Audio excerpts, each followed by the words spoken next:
হে Brian, কি অবস্থা সবার? আমি ভালো আছি। আপনাদের মাঝে আমি আজকে একটি নতুন ভিডিও নিয়ে আসলাম। আজকে আমি আবারও যেতেছি হচ্ছে গিয়া মেলায়। এইটা হচ্ছে আমার সর্বপ্রথম ভিডিও মেলায় যাওয়ার, কিন্তু এর সাথে সাথে এর আগে এর দুইটা ভিডিও সাইরা ফেলছি। আজকে হচ্ছে যেতেছি মেলায়। আজকে মানে প্রথমবার যেতেছিলাম, তো যাওয়ার পর আমি মানে ভাবতেও পারি না যে এর মেলাটা এরকম হইব। যাইয়া দেখি যে এত পানি, মানে এই 2 দিন ধরে বৃষ্টি হয়েছিল, যাইয়া দেখি পুরো হাঁটু পর্যন্ত পানি।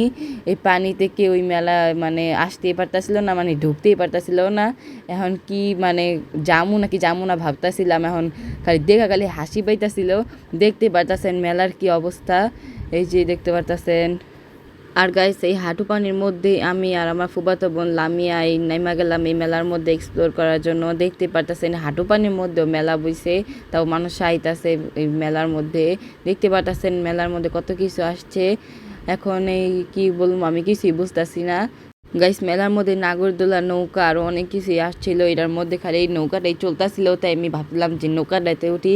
নৌকাটাতে দেখলাম অনেক উপরে উঠাইতেছে, আর লামিয়া একটু একটু ভয় পাইতেছিল, কিন্তু আমার এদিকে উঠতে উঠতে পুরো অভ্যাস হয়ে গেছে।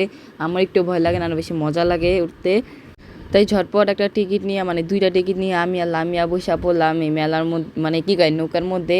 আমি নৌকায় উঠলে সবসময় উপরে বসি, এই যে এখন উপরে বসলাম। আর গাইস, লামিয়ার ভয় লাগতেছিল। লামিয়ার রিয়াকশন দেখে আমার যে হাসি আইতাছিল, দেখতে পাইতাছে না কেমনে হাসতেছে। এখন কিছুক্ষণ পরে আমাদের এই রাইডটা শেষ হয়ে গেল। আর মানে লামিয়া যে এমন ভয় পাইছে আল্লাহ, মানে ওই অনেকবার উঠছে, কিন্তু এটাতে অনেক উপরে উঠাইছিল, এর জন্য একটু বেশি ভয় পাইছে সবাই।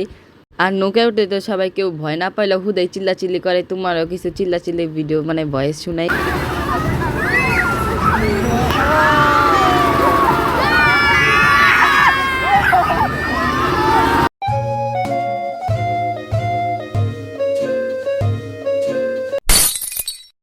নৌকার এটা শেষ হইলে এখন নামা পড়তে হইতাছে। মনে মনে ভাবতেছিলাম যে আরো 2-3 ঘন্টা যদি আমার এরকম করাইতো তাই কত ভালো হইতো। এরপর মেলার বাইরে একটা কটন ক্যান্ডি নিয়ে একটা আঙ্কেল দাঁড়ায় আসছিল। এখন হচ্ছে আমি বললাম যে কটন ক্যান্ডি খামু। এগুলোই তো ইংলিশে কটন ক্যান্ডি বলে, আর বাংলায় তো হাওয়াই মিঠাই বলে। আমার দাদি বলে এগুলো মাকড়সা জাল বলে। এখন এই মাকড়সা জালগুলো কিনা দিতেছিলাম করে। এরপর আমি মাকড়সা জালগুলোকে গপ গপ করে খেয়ে ফেললাম। দেখেন আমার ফুফাতো বোন লামিয়ার কি কাজ করে, এই কটন ক্যান্ডি দিয়ে লিপস্টিক দিতেছে। মানে কটন ক্যান্ডি একটু লাল তো, তাই লিপস্টিক দিতেছে এটা দিয়া। আর এখন খাওয়া দাওয়া শেষ করে মানে এরপর আমি আমার ফুফু আর লামিয়া মিল্লা যেতেছি বাসায়। এ পর্যন্ত ছিল আমার ভিডিওটি কেমন লাগলো কমেন্টে যাবেন। Tata, bye bye.